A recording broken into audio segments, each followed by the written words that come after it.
2014 ఎన్నికల్లో తెలుగుదేశం పార్టీ కోసం కలిసి పనిచేసిన అన్నం సతీష్ ప్రభాకర్, నరేంద్ర వర్మ 4 ఏళ్లుగా వేరువేరుగా పార్టీ కార్యక్రమాలు నిర్వహిస్తూ వస్తున్నారు. వీరిద్దరూ బాపట్ల శాసనసభ స్థానాన్ని ఆశిస్తుండటంతో నారా లోకేష్ ఇద్దరితో మాట్లాడి సంయమనపరిచారు. అదే స్ఫూర్తితో ఇద్దరూ కలిసి బాపట్ల తెలుగుదేశం కార్యాలయంలో కార్యకర్తలతో అత్యవసర సమావేశాన్ని ఏర్పాటు చేశారు. గెలుపు కోసం అందరం కలిసి పనిచేయాలని, బాపట్ల స్థానాన్ని ఎవరికి కేటాయించినా తెలుగుదేశం గెలిపే ధ్యేయంగా ముందుకు వెళ్లాలని కార్యకర్తలకు పిలుపునిచ్చారు.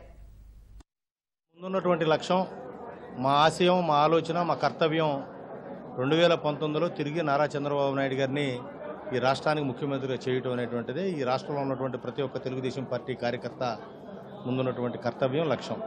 ఆ దిశగా అడుగులు వేసే క్రమంలో ముందుకు నడుస్తూ ఉన్నాం. ఈ నియోజకవర్గంలో గడిచిన 3 పర్యాయాలుగా తెలుగుదేశం పార్టీ ఓటమి పాలైంది. 2019లో ఏ విధంగానైనా సరే ఈ నియోజకవర్గాన్ని గెలవాలనేటువంటి కసితో, పట్టుదలతో ఈ రోజున కార్యకర్తలందరూ కూడా ఏకతాటి మీద ఉన్నారు.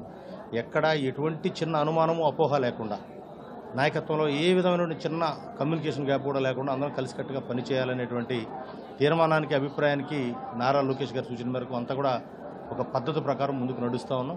బాపట్ల నియోజకవర్గంలో తెలుగుదేశం పార్టీ గెలిపే ధ్యేయంగా అందరూ కార్యకర్తలు, నాయకులు కష్టపడాలి, కలిసి ఉండాలి అనే ఈ సమావేశం ఏర్పాటు చేయటం, ఎన్నో కార్యక్రమాలు ప్రజల్లోకి తీసుకెళ్లి చంద్రబాబు నాయుడు గారి స్ఫూర్తి, కీర్తి అన్ని ప్రజల్లోకి తీసుకెళ్లి నేను కష్టపడతా ఉంటే అన్నం సతీష్ ప్రభాకర్ గారు అర్హులైన వాళ్ళందరికీ ఏమేమి ఇవ్వాలో కూడా ఆయన ద్వారా కూడా ఎమ్మెల్సీగా ఇంతవరకు ఎన్నో మంచి కార్యక్రమాలు చేశారు.